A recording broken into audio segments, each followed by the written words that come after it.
This was officially from the PGA Tour. Quoting, "We've just concluded a constructive working session at the White House with President Trump and Yasir Al-Rumayyan. Thanks to the leadership of President Trump, we have initiated a discussion about the reunification of golf. We are committed to moving as quickly as possible and will share additional details as appropriate. We share a passion for the game and the importance of reunification. Most importantly, we want the best players in the world playing together more often and are committed to doing all we can to deliver that outcome for our fans," close quote. So, you know, it's hard for the President of the United States to do anything without people knowing what's going on. So I could see the tour's perspective of putting this statement out and going, yeah, we met with the President of the United States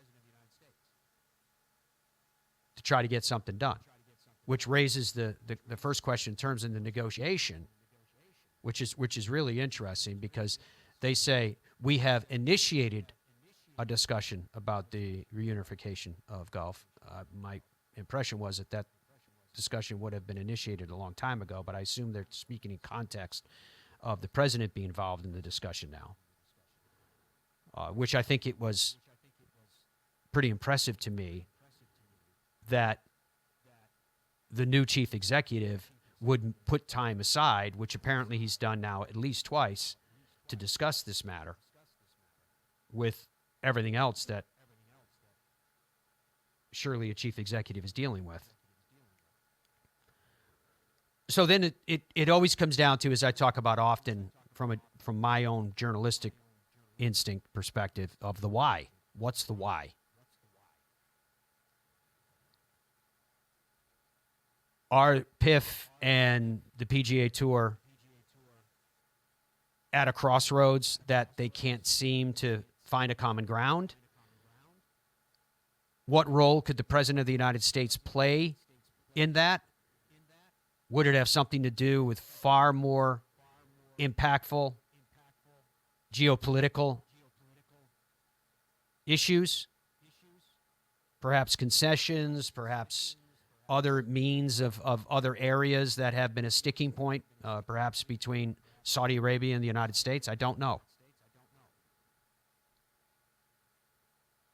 Is what this really is about is that they pretty much have an agreement in place, and what they're trying to do is to get the President of the United States to say, okay, I like this. You've got my personal backing.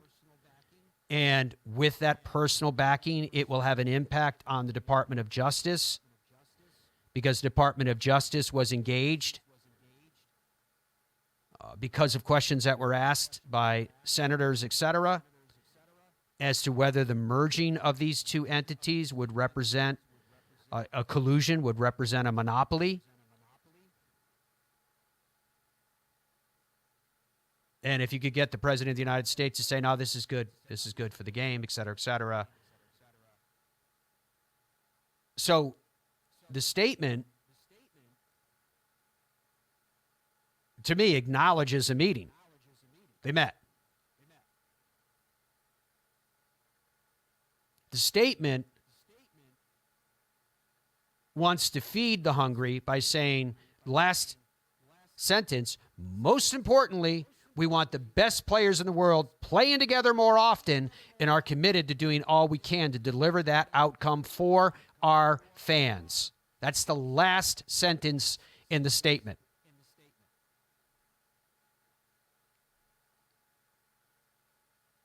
Right? And so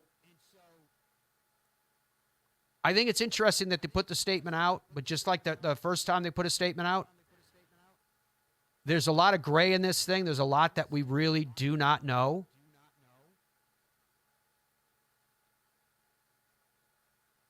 But the speculation's out there. We talked about Rex Hoggard's report last week that the belief is that they're quite close. And Dom was alluding to rumors that are floating around saying, hey, maybe as soon as the players, you could have some players playing in each other's event. Can I ask a semantics question? Yeah. Currently, someone like Brooks Koepka or Bryson DeChambeau are qualified for the Players, in theory, having won major championships recently. They're not allowed to play because they're currently under suspension. Is that correct? Yes.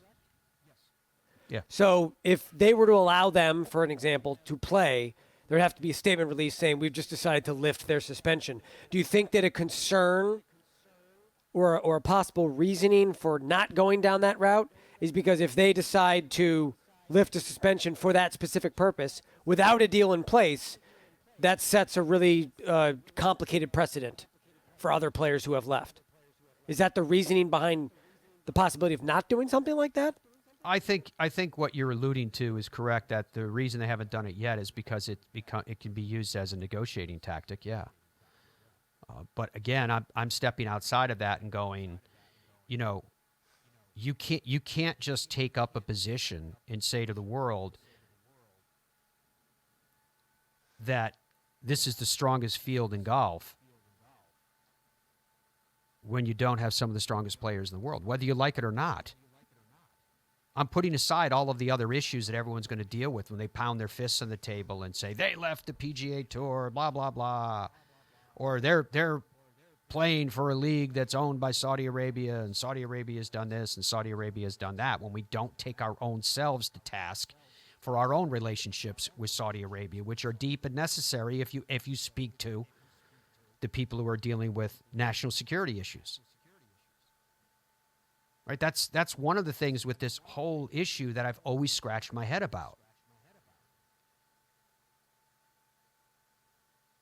The condemnation of players doing what they did when, whether it's your gas tank or whether it's your sovereignty or what have you, it's okay if it's done in other areas because those are issues that impact more. So I don't get it. There's a disconnect here. I don't know how you hate some of it and then other parts of it are okay. That I don't get.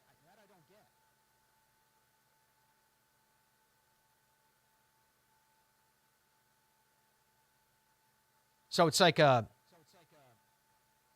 this situation where there's a lot of people that are really, what they're really angry about is what they perceive to be a lack of loyalty. I get that. I've had conversations with people saying, well, they come back, they should be punished and all the rest. I'm like, punished, but hasn't everybody benefited from what happened? You guys have been here. I've done interviews with people, even players who are board members, and said, have you not benefited from the creation, the existence of LIV? Yes, I have. Okay.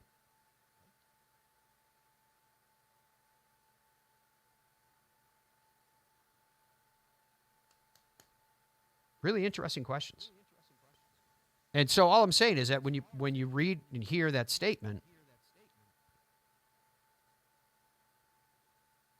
you try to draw from it, what does this really mean? What's the why here? And my guess is that this is mostly about the Department of Justice. This is mostly about shutting down individual or collective efforts of the politicians. And remember, it was Senator Blumenthal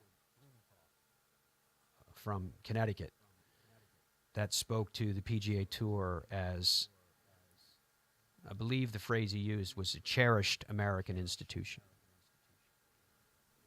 And the concern that he had of, I'm paraphrasing now, I don't mean to define his words, the concern that he had of Saudi Arabia, taking over the tour, which doesn't appear to be the case, particularly since there's been $1.5 billion invested in the tour's new for-profit entity by the Strategic Sports Group, as they're calling themselves.